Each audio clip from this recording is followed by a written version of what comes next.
7 ხმა ბატონ მახტანს, 1 ქალბატონ.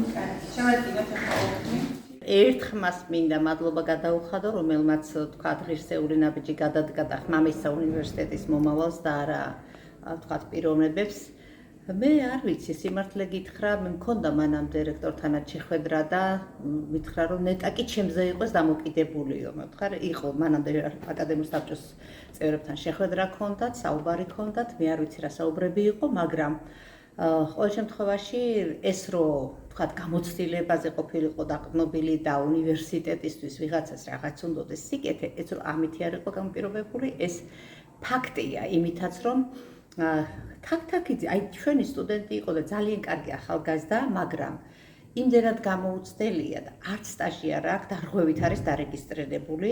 მე გავასაჩივრებ პირველ რიგში საარჩევნო კომისიას, იმიტომ რომ პროცედურულად რო არ ყოფილიყო, თქვათ რაიმე პრობლემა, ჯერ საარჩევნო კომისიას მივმართე, საარჩევნო კომისიამ გვერდისავლით მომწერა პასუხი და ვითომ მე დავრეგისტრირდი მუხლის თანახმად, მე კი გადამოწმებას ვთხოვდი, რომ გადაამოწმეთ წესდებაც უმაღლესი განათლების კანონის 22 მუხლი და წესდების მე-14 მუხლის მეორე პუნქტი. გადაამოწმეთ, რომ კანდიდატს უმაღლესი საკანონმდებლო დაცემის რექტორი უნდა იყოს დოქტორის ამასთან გათანაბრებული ხარისხის მქონე, აუცილებლად კანდიდატი და წესდებით უნდა დარეგულირებული იყო დანარჩენი მოთხოვნა.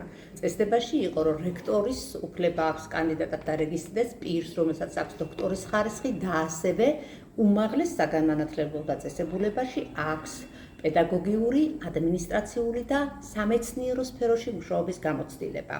აღნიშნულ კანდიდატს არ ჰქონდა არც სამეცნიერო მუშაობის გამოცდილება ამ უნივერსიტეტში და არ ჰქონდა არც ადმინისტრაციული მუშაობის სფეროში გამოცდილება. შესაბამისად, კანონდარღვევით არის, რა თქმა უნდა, დარეგისტრირებული, ხო?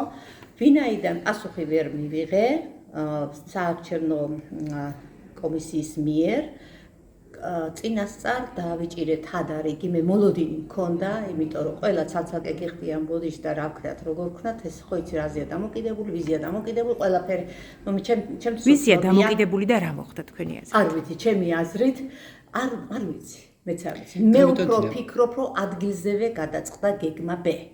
და თუ მერაბერიძე არ იქნებოდა, მაშინ დამოქმედებულიყო გეგმა B. ეს ჩემი ვარაუდია და წინასწარ. მაგაზე უნდა მეკითხა, ხომ არ იყო ფაქტორი მერაბერიძე, როდესაც კანდიდატურა თაქ-თაქიძის მხარდას აჭერებდა. ყოველ შემთხვევაში ამ უნივერსიტეტის სცენარებს კარგად წერენ. პირველი თუ არ გამოვა, მეორე როგორ, აი ამის ჩახლართვაში ოსტატები არიან. და ვფიქრობ, რომ ეს ფაქტორიც იყო ალბათ, კანდიდატი რომ მეხსნიო თვითონ მე განაცხადე, რისი უფლებაც არ ქონდა ისედაც რომ მე მის სასარგებლოთო და რაც თავარია კანონდარღვევით არის, ხო, მე შეტანილი მაქვს განათლებისა და მეცნიერების სამინისტროში ეს განცხადება, რომ დარღვევით არის დარეგისტრირებული. კითხვა კი მიჩნდება, თუ თქვა სამინისტროს უნდოდა ჩემი ალტერნატივა ჩაესვა, ლოგიკას რომ მიყვეთ, მაშინ მოძებნი და ისეთ ადამიანს, რომელსაც არ ექნებოდა და მყარი ასე რომ ვთქვათ, გარანტია ექნებოდა არჩევნების, ხო?